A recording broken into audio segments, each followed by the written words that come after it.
ఉన్న పని సరిపోలేదన్నట్టు నెల నెల ఈ పని ఎక్కువైపోయి రుద్ది రుద్ది ఈ ఫ్రిడ్జ్ని బయట లోపల రుద్ది రుద్ది అన్నీ శుభ్రం చేసి చేతులు గూళ్ళు అయితే మామూలుగా నొప్పులు రావట్లేదు. క్రొత్త ఫ్రిడ్జ్ కొనమంటే ఉన్న ఈఎంఐలే కట్టలేకపోతున్నాము, ఇంకా కొత్త ఈఎంఐలు ఇంకేం కడతాం అనేసి అంటున్నారు.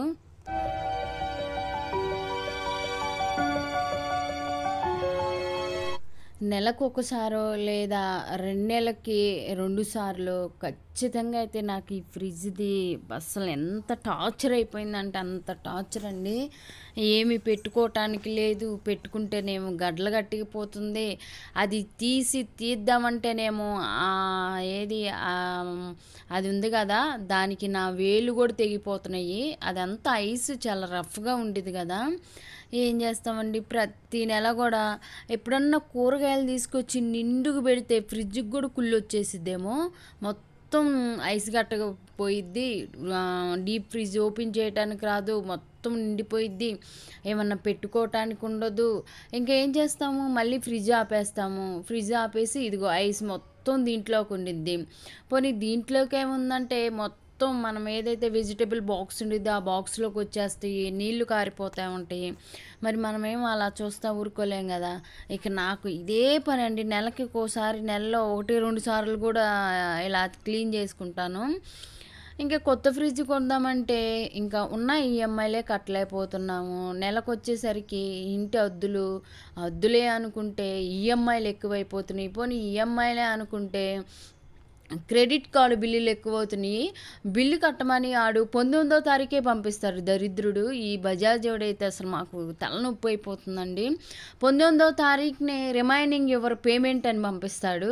సో ఏదో మాకు గుర్తు లేనట్లుగా. ఏం చేస్తామండి, ఈ ఫ్రిడ్జ్ ఆల్రెడీ కొని కూడా దాదాపు 14-15 ఇయర్స్ పైన అయిపోయింది. ఇంకా చాలా చిన్న ఫ్రిడ్జు. మా హస్బెండ్ బ్యాచులర్గా ఉన్నప్పుడు తీసుకున్నారనమాట ఈ ఫ్రిడ్జ్.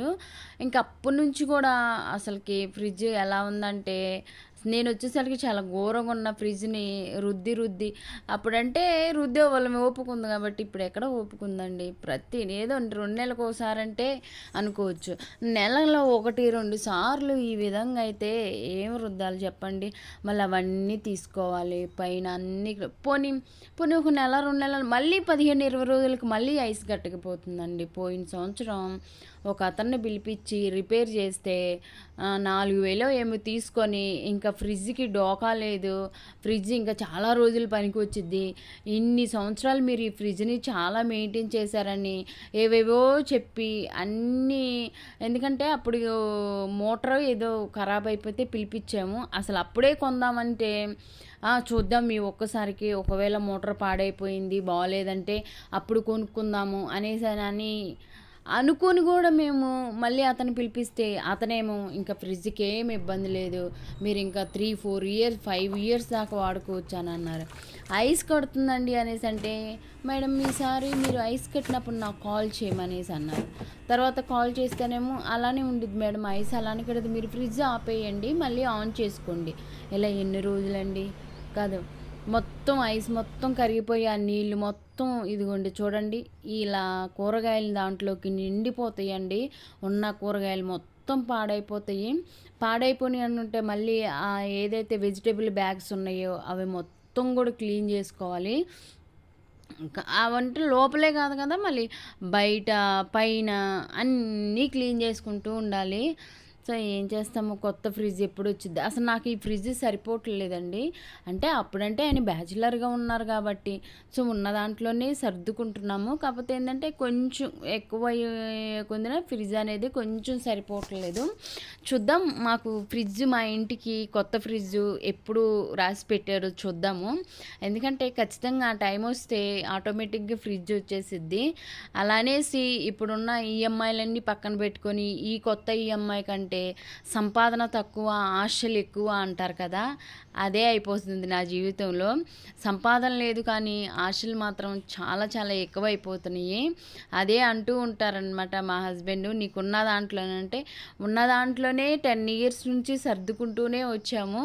కాకపోతే ఏంటంటే మరీ నెలకి అంటే కష్టమే కదా. ఎందుకంటే ఉన్న పనులే సరిపోవట్లేదంటే ఈ పనులు ఇది ఖచ్చితంగా ఫ్రిడ్జ్ తుడిచిన రోజు ఇల్లు మొత్తం తుడవాలండి.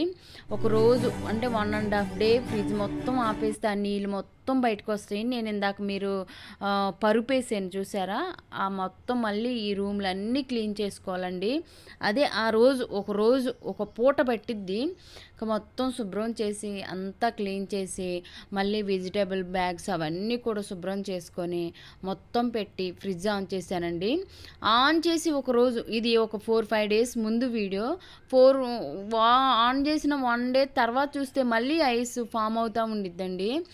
సో చూద్దాము, మనకి ఫ్రిడ్జ్ ఎప్పుడు రాసి పెడితే అప్పుడు వచ్చేసిద్ది. అప్పుడు దాకా ఉన్న దాంట్లోనే అడ్జస్ట్ అయిపోవటమే, అంతకుమించి ఏమి లేదనమాట. ఇంక ఇలా శుభ్రం చేసి అంతా చేసిన తర్వాత ఇలా కూరగాయలను అయితే పెట్టుకుంటానండి. పోనీ 2 నెలలు 3 నెలలకు ఒకసారంటే సరేలే క్లీన్ చేసుకుంటాము, కానీ మరీ నెలకి ఒకసారంటే ఇబ్బంది అయినా కానీ ఇంకా తప్పదండి, ఏం చేస్తాము, ఇంకా సర్దుకుపోవాల్సిందేను. అసలుకే సంపాదన చాలా తక్కువ ఉంది, ఆశలు చాలా ఎక్కువైపోతున్నాయి నాకు. చాలా వరకు తగ్గించేసుకున్నాము. సో మనకి చూద్దాము ఎప్పుడు ఫ్రిడ్జ్ రాసి పెట్టుందో. రాసి పెట్టుంటే ఖచ్చితంగా దాన్ని ఎవరు ఆపలేరు.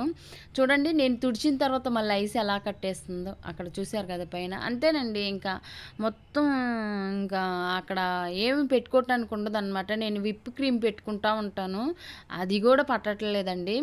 సో అంతా అయిపోయిన తర్వాత ఫ్రిడ్జ్ ఎలా ఉంది, మళ్ళీ 2 నెలలకో ఏమో, నెల 15 రోజులకు ఒకసారి, నెలకి నేను ఒకసారి వదిలేస్తానండి. నాకు పదే క్లీన్ చేయటం నాకు అంత విసుకొచ్చేసిద్ది. ఒకసారి అలానే వదిలేస్తాను. అలానే డీప్ ఫ్రిడ్జ్లో పెట్టుకోవటానికి ఏమీ వీలు ఉండదు.